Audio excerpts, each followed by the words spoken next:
yo'llarda yurganlar oltin. Assalomu alaykum aziz mehmonlar, hurmatli ustozlar, qadrli o'quvchilar. Assalomu alaykum aziz tengdoshlar. Kitob mening do'stimsan tadbirimizga xush kelibsiz.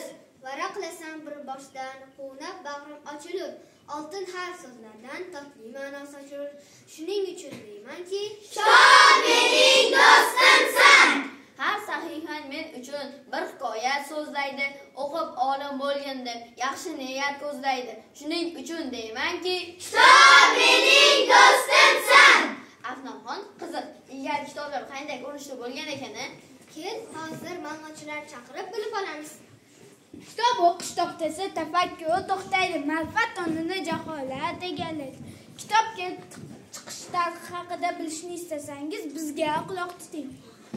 Kitob bir necha ming yillar avval paydo bo'lgan shumerliklar, bobilliklar, osuriyaliklar kitobni loydan tayyorlashdi. Buning uchun yumshoqlarga uchli yog'och bilan maxsus belgilar tushirilgan, so'ngra oftobda qurib tushgan yoki olovda pishirgan. Kitoblar hatto kutubxonalar maxsus sopol taxtachalardan tashkil topgan. Bizning ko'zimiz o'rganib qolgan kitoblarning hozirgi shakli keyinchalik paydo bo'lgan. 15-asrda esa chop etish uskunasi ixtiro qilindi.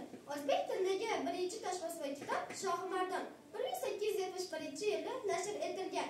1874-yili Xiva shahrida Muhammad Rahimxon Feruz tomonidan litografiya korxonasi qurildi. 1893-yil Toshkentda ham toshbosma usulida kitob chiqarildi.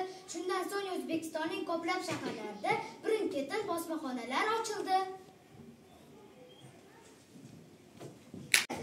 Dil nuridan esa inson ko'zi ravshanlashadi, Olamni ko'radi, anglaydi. to'g'ri yo'l ila baxt saodat topadi. Shunday ekan, kitob o'qish kishining ongi va fikrlash qobiliyatini oshiradi. Endi navbatni kitob haqidagi she'rlarga beramiz. Marhamat, tinglang.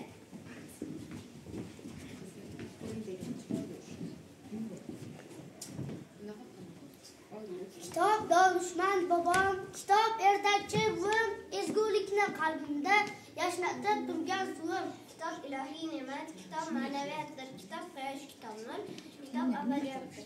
Osmonlardan yurganlar, oltin soya qurganlar, ne beray deb turganlar, bolaga kitob bering. Bola oqqush oqkatar, dunyolardan bexabar, yovuzlik topmay xabar, bolaga kitob bering. Qing'ir yo'lga kirmasdan, peshonaga urmasdan, kimdir pichoq bermasdan, bolaga kitob bering.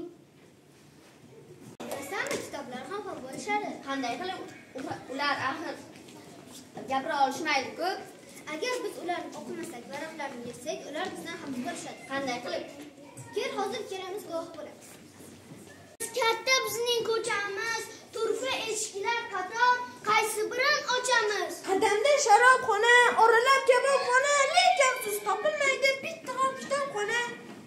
Bor hokim janobxona, ham qozi javobxona, uchramaydi lekin tang bir kitob savobxona. Dorixona ham bisyor, go'yo butun bemor, qalbga shifo bo'luvchi kutubxona yo'q bekor. Ma'rifat kutubxona, dardlaring yutubxona, turadi kutubxona, intizor. Ko'chamizga qaraymiz, shumiz bizning ko'chamiz, kutubxona bo'lmasa bu ko'chadan ko'chamiz. Kitoblar bizdan xafa bo'lishdi-ku, endi nima qilamiz? Endi maslahatchilarni chaqiramiz. Ot chopardan kimxob oling, ne bo'lsa behisob oling, hamma qaytar chog'ingizda bittagina kitob oling. O'dik zotdan qoshin oling, silg'adidan moshin oling, jaholatning boshin oling, bittagina kitob oling. 100 ming turli sharob sizga, palov sizga, kabob sizga, oq chigirman qarab sizga, bittagina kitob oling. Siz ulug'siz qonun bilan, haqiqatdan ma'lum bilan dilga ham bir azob oling, bittagina kitob oling. Umr o'tar yulib qo'ling, yulib qo'ying, olib qo'ying, oqar suvdan kitob oling, bittagina kitob oling. Do'kon qiling, market qiling, uylarni ham parket qiling. Siz ham bir istirob oling, bittagina kitob oling. Kimlar qolar yuzingizda, tik qarolmang yuzingizga, avval o'g'il qizingizga bittagina kitob oling. Xudo xayringizni bersin, yana umringizni bersin, uyingizga oftob oling, bittagina kitob oling.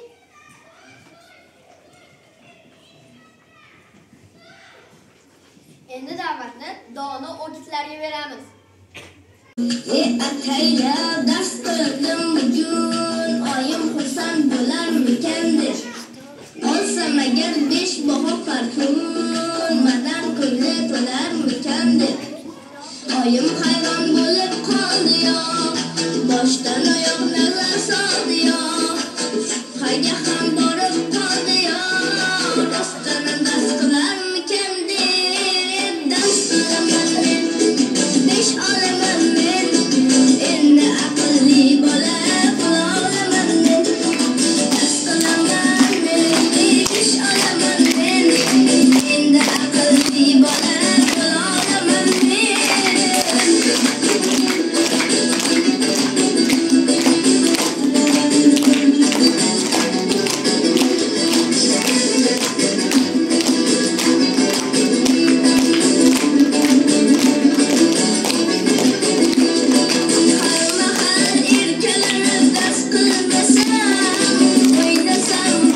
xulosa chiqardingiz deb o'ylaymiz. E'tiboringizga 3-chi